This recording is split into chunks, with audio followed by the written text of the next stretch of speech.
Ok les gars, bonjour. Bonjour. J'espère que vous allez bien.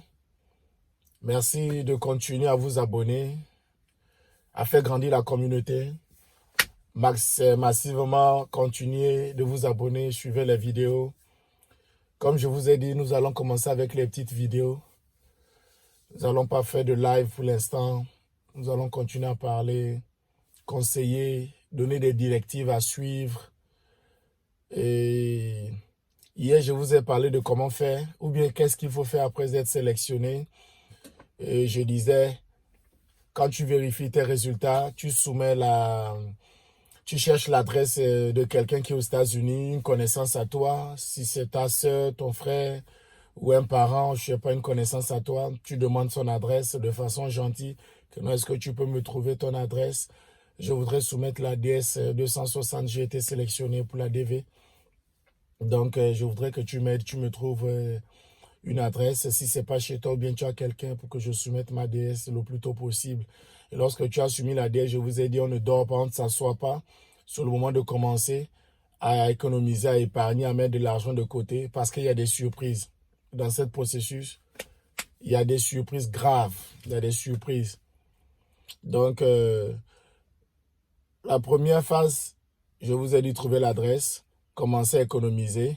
Aujourd'hui, je vais vous parler de la deuxième phase, mais bref, parce que j'ai envie de toucher un petit sujet concernant ceux qui sont à l'ambassade de Côte d'Ivoire. Ceux qui sont, comment on appelle ça, qui seront interviewés à l'ambassade de Côte d'Ivoire ou bien qui sont déjà interviewés et qui attendent leur passeport. Donc, à partir de la, comment on appelle ça, à partir du mois de mai, tout va aller très vite. Ça va aller très, très, très vite. Ça va aller très vite. Ça va aller très, très, très vite. L'année fiscale va courir. Parce que je crois que s'ils ont déjà programmé les, comment on appelle ça, on est en avril aujourd'hui, disons bientôt fin avril. Donc ça veut dire qu'ils ont déjà programmé les gens pour le mois de juin. Je parle de toute programmation, pas seulement l'ambassade de Côte d'Ivoire pour l'instant. Je parle de tout le monde. Donc il y a des gens qui sont programmés déjà pour l'interview du mois de juin. Donc d'autres feront leur visite médicale, comment on appelle ça, dans cette fin de semaine du mois d'avril, ou d'autres feront leur visite médicale début mai pour aller à l'interview en juin. Donc, après savoir soumettre la DS, on a commencé à économiser, on cherche les informations, comment on appelle ça, les informations qu'il faut pour faire avancer le dossier. On sait comment écrire le KCC, on va aussi en parler de ça, comment écrire le KCC, à quel niveau se trouve mon dossier au KCC. Il faut également développer la patience, la patience. Mais la patience ne voudrait pas dire qu'il faut aller dormir, croiser les bras, non. Dans la patience, on continue de travailler sur son dossier. Et je vous ai dit, ne me remettez pas vos dossiers aux gens. Vous devez connaître votre dossier, c'est votre vie. C'est votre vie qui est dans la DS. Personne ne connaît votre vie plus que vous, c'est votre vie qui est dans la DS. Donc, on continue de se renseigner. C'est quoi la DV? Qu'est-ce qu'il faut faire à telle étape? Pour l'instant, j'ai soumis la DS. Je croise les bras.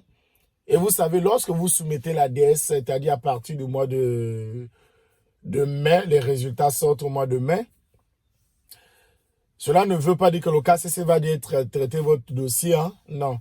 Cela sous-entend seulement que vous entendez. Pourquoi? Parce qu'il y a une année qui est en cours. Il y a une année en ce moment, la DV 2023 est en cours. Donc, le KCC continue de traiter les dossiers de l'année en cours, c'est-à-dire la DV 2023. Ils sont en train de traiter les dossiers. Et je crois souvent ils finissent de traiter les dossiers à partir du mois de juillet. Il y a juillet, début août, comme ça, ils ont fini de traiter les dossiers. Et ils commencent à traiter les dossiers de la DV 2024 qui est à venir, c'est-à-dire l'année qui va suivre août. Donc, à partir de août, ils commencent à traiter la DV 2024. Août-septembre, ils publient le visa bulletin. Et les vraies choses commencent le 1er octobre, c'est-à-dire les interviews pour ceux de 2024 commencent. Donc, on soumet la DS, on reste patient, on met de l'argent de côté, on ne baisse pas les bras, on continue à garder la foi. Quand vous soumettez le dossier, gardez la foi. Gardez la foi. Croyez que mon dossier sera traité et je serai programmé. Parce que comme je vous ai toujours dit, Matthieu 22, verset 14. Beaucoup sont appelés, mais peu seront élus. Ce n'est pas parce que je suis sélectionné également que je serai programmé. Parce qu'il y a 55 000 visas. Et souvent, ce n'est pas les 55 000 visas qu'on donne. Ce n'est pas les 55 000 visas qu'on donne. Souvent, on donne moins. Et souvent, on donne, je pense que l'année qui a battu le record, c'est la DV 2022, qui a fait presque 54 000 et poussières.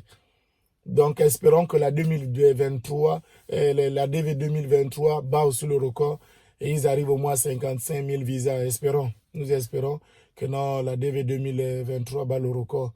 On voit les allures en ce moment. Certaines ambassades sont tellement lents. Les ambassades sont tellement lents.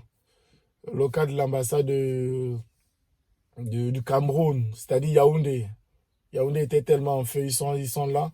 Également le cas de l'ambassade du Togo, qui était très en feu, mais qui sont là. Mais j'espère qu'ils vont reprendre les activités de façon rapide à programmer et un grand nombre, afin de faire passer les cas et approuver les dossiers. Donc, on garde la foi, on est patient, on suit les infos, on ne lâche rien, on prie pour son dossier. À chaque fois, on se réveille, Seigneur, je te remets mon dossier entre tes mains. Lorsque je serai programmé, aide-moi. Donc, ça veut dire, tout ça, là, ça fait partie de la préparation. Donc, je voudrais également vous dire par rapport à la DV 2023, ceux de l'ambassade de Côte d'Ivoire qui sont en ce moment nappés. Soyez prêts. Soyez prêts. Parce que je crois là-bas, presque dans toutes les ambassades, Côte d'Ivoire et puis certaines ambassades, je vais, comment on appelle ça, recorriger et puis citer les autres. La Côte d'Ivoire, lorsque vous passez les interviews, c'est-à-dire, je prends un exemple, vous avez passé l'interview dans le mois de décembre, jusqu'alors, là, votre passeport se trouve à l'ambassade. Se trouve à l'ambassade. Parce qu'il y a l'authentification de votre bac, parce qu'ils doivent authentifier votre bac. Et après authentification de votre bac, ils prennent encore un certain jour pour traiter, c'est-à-dire pour imprimer le visa. Et quand le visa est imprimé, ils ne vous donnent pas les 6 mois full. Parce qu'ils considèrent que lorsque vous avez passé la visite médicale, donc ça veut dire si tu as passé l'interview dans le mois de décembre, ça veut dire que non, tu as passé la visite médicale, disons, novembre, octobre. Souvent, ça dépend des docteurs. Certains libèrent les résultats. Quand vous passez la visite médicale, ils envoient les résultats dans 2 semaines. Certains docteurs dans 2-3 semaines, d'autres 1 mois. Donc, je considère que non, j'ai passé l'interview au mois de décembre. Donc, jusqu'à l'heure là, vos dossiers, c'est-à-dire vos passeports, sont toujours à l'ambassade. Ils n'ont pas encore imprimé le visa. Ils n'ont pas encore imprimé. Ils n'ont pas encore imprimé. Et lorsqu'ils vont imprimer votre visa, ne pensez pas qu'ils vont vous remettre 6 mois. Non, ils ne vont pas vous donner 6 mois. Ils vont enlever le nombre de jours. Si c'est 5 mois, ils vont enlever. J'ai vu des gens l'année passée à qui on a donné des visas 2 semaines. 2 semaines. Ils étaient en train de courir. Ils étaient en train de courir partout. Prêter de l'argent pour acheter le billet. Dans cette affaire, il faut avoir un plan A, plan B, plan C. Si le plan A est passé après l'interview, tu mets le plan B en place. Si le plan B est fini, tu mets le plan C. Il faut être prêt. Ça va aller très, très, très vite. Quand ils vous appellent pour récupérer vos passeports, ça va aller très, très vite. Vous savez, vous-même, vous connaissez les administrations en Afrique. Bon, je me dis l'authentification du bac ne dépend pas de l'ambassade. Ça dépend du ministère qui est chargé d'authentifier les diplômes, c'est-à-dire le baccalauréat en Côte d'Ivoire. Et j'avais une conversation avec, comment on appelle ça, l'un des responsables. Ils sont tellement lents là-bas. Ils sont lents. Ils sont lents. Parce que quand ils finissent d'authentifier, ils envoient, comment on appelle ça, je pense que vous partez chercher et vous envoyez ça à l'ambassade. Et quand ça arrive, c'est pas que parce que vous avez venu soumettre l'authentification du bac que l'ambassade de Côte d'Ivoire en même temps prend et puis ils approuvent le visa et puis ils impriment. Non, ils ont d'autres dossiers en cours. Il n'y a pas que la DV. Hein? Il n'y a pas que la DV. Beaucoup de personnes demandent les visas. Il y a les F1, B1, B2, le regroupement familial. Donc, il n'y a pas que votre visa, c'est-à-dire la DV qui est en cours. Non, non, non, non. Il y a tellement de visas qui sont demandés. Donc, ils traitent. Donc, quand on arrive à votre cas et que le temps est passé et qu'il vous reste 2 semaines, ah ben, c'est 2 semaines qu'ils vont imprimer. Hein. Et s'ils impriment 2 semaines, bah, c'est pas la faute de l'ambassadeur ou bien la faute comment on appelle ça? Euh, c'est ça du consulat, du consulat. Non, c'est la faute à personne. Ça veut dire considérer que votre administration ne fonctionne pas vite. Moi, je me rappelle quand on a passé l'interview dans le mois de juillet, précisément le 6 juillet, à l'ambassade de Cotonou, oui, puisqu'on était censé passer l'interview au Togo. Et j'avais, comment on appelle ça, transféré notre dossier à l'ambassade de Cotonou. Bah, c'était un choix. C'est pas que c'est interdit de le faire. Non, c'est pas interdit, c'est un choix. C'est un choix. Sinon, j'étais censé passer l'interview à Lomé parce que je vivais à Lomé à l'époque. Donc, j'avais décidé d'envoyer ça. Au fait, lorsque vous êtes sélectionné, je prends un exemple. Je vis en France. J'ai participé à la DV en France. Est-ce que forcément je dois passer l'interview à Paris? Non. Tu peux décider de passer l'interview dans n'importe quel pays que tu veux, où se trouve l'ambassade des États-Unis. Tu peux passer l'interview là où tu veux. Ça veut dire que non, tu peux décider de quitter la France et venir passer l'interview au Cameroun, en Côte d'Ivoire, partout. Même en Inde, s'il y a l'ambassade des États-Unis là-bas qui fonctionne, comment on appelle ça, qui font dans le processus de la DV. Moi, je connaissais des Ghanéens, je parle même pas, des centaines de personnes ghanéennes qui ont déplacé leur cas au Ghana, puisque l'ambassade du Ghana ne fonctionne pas comme ça. Ça veut dire qu'ils sont tellement lents dans le traitement du dossier de la DV que si tu es sélectionné, et surtout les francophones qui vivent au Ghana, si vous êtes sélectionné, je vous donne un conseil de vie. Ça, c'est un conseil de vie. Blague à part. Déplacez votre dossier. Ne soumettez pas votre dossier et attendez l'interview au Ghana Accra. Non. Accra va vous perdre du temps et Accra va vous faire rater votre opportunité de vie. C'est moi qui vous dis ça. Déplacez votre dossier. S'il faut revenir au pays, revenez au pays. S'il faut revenir au pays, revenez au pays, vous faites l'interview au pays. C'est comme ça. Mais si vous restez au Ghana, je connais un frère. Je lui ai dit, déplace ton cas. Oh non, bonne great, ne t'inquiète pas pour ça, on va gérer. Je lui dis, laisse-moi t'aider, on va transférer ton dossier d'Accra Lomé. Accra Lomé, c'est à peine combien? 3 heures, 4 heures de voiture. Donc tu prends, tu viens, tu fais la visite médicale, tu repars à Accra, continuer tes activités. Et lorsque, comment on appelle ça, 2 jours, 3 jours avant l'interview, tu viens, tu dors à Lomé, et tu viens faire ton interview à Lomé, et tu as approuvé. Et comment on appelle ça, dans la même semaine, puisqu'à Lomé, c'est comme ça, il fonctionne. Si tu passes l'interview mardi, vendredi de la même semaine, tu récupères ton passeport. Lomé, ils sont très rapides pour ça. Tu récupères ton passeport. Bon, ça dépend souvent. Si tu as approuvé le même jour, je ne sais pas, vendredi qui va suivre, c'est-à-dire ramasse les passeports vendredi matin, à 9 heures, tu as à l'ambassade récupérer ton passeport. Donc moi, j'avais passé mon interview à Cotonou. Et puisqu'on avait le bac, comment on appelle ça, du Gabon, donc on a passé juillet, août, septembre. Il y a juillet, août, septembre. C'est septembre, le mois de septembre, c'est-à-dire le 29 septembre que nous avions été approuvés.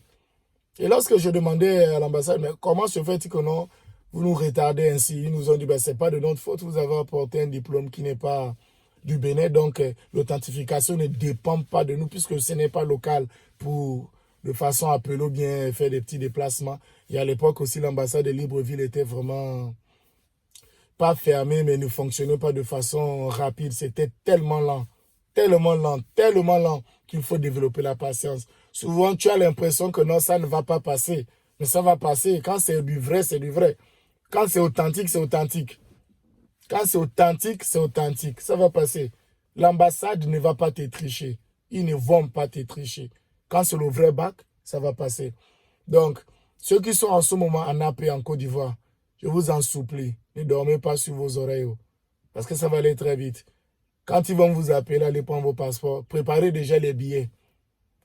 Parce que vous pouvez avoir 2 semaines. Vous pouvez avoir 1 semaine. Vous pouvez avoir 3 semaines. Vous pouvez avoir 1 mois. Dans le temps de préparation, je pense que vous avez déjà fini avec votre temps de préparation.